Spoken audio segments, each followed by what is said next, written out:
So in your instance, Amber, you got fired because you tweeted a joke about Kamala Harris that was, you made fun of the way she dressed. That's right. And they called you racist on Twitter. Yeah, so basically what happened was a month ago was the State of the Union, and Kamala was wearing this horrific brown suit, which everybody agreed that it was ugly. Picture of it. Right? I don't think I'm the only one that thought it was bad.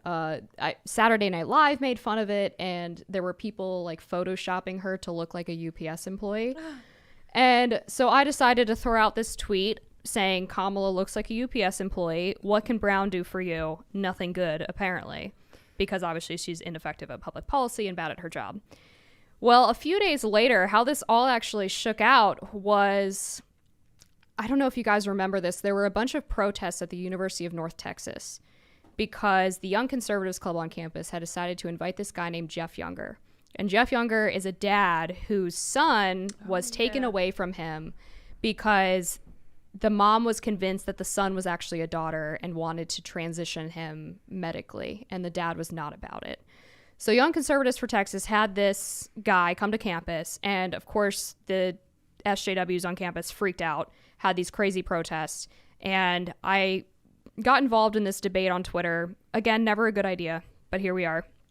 In the replies to Matt Walsh, actually, and there's this freelance reporter for the Daily Beast, Yahoo News, Rolling Stone, I think, named Stephen Monticelli. And I point to him as like the root cause of all of this.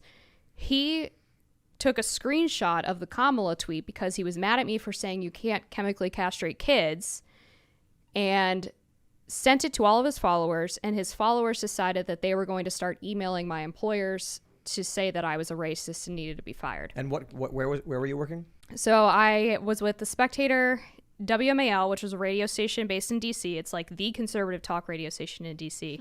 And then I have a fellowship with the Steamboat Institute.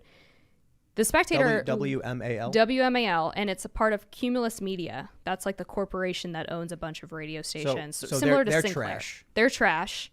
Yeah. They're operated by a bunch of liberals who don't care about anything outside but of it's woke conservative emails, apparently. radio? They make all their money from conservative radio, but they don't actually believe in anything that their hosts are saying on air, is the long and short of it. The Spectator literally laughed at these emails they were getting because they thought they were so ridiculous. WMAL, a week later, calls me after I host the show on a Wednesday morning and tells me that my tweet was racist, that it violated their social media policy, and that they were terminating me effective immediately. No severance, nothing. I was done. I wasn't going back on the show the next day. They didn't inform anybody else on the show that I was hosting, so they were like SOL. They didn't even have a host for the next morning. They had to have somebody else fill in. They didn't tell the WMAL program director. It was a vice president and the VP of HR. I have the termination letter and everything that confirms everything that I'm telling you guys. The people you worked with didn't stand up for you and be like, I'm not going to do it? They tried. I will say that there was a lot of internal maneuvering over the past month, which is why I've waited so long to go public with the story, because I wanted to see if Cumulus and WMAL would do the right thing.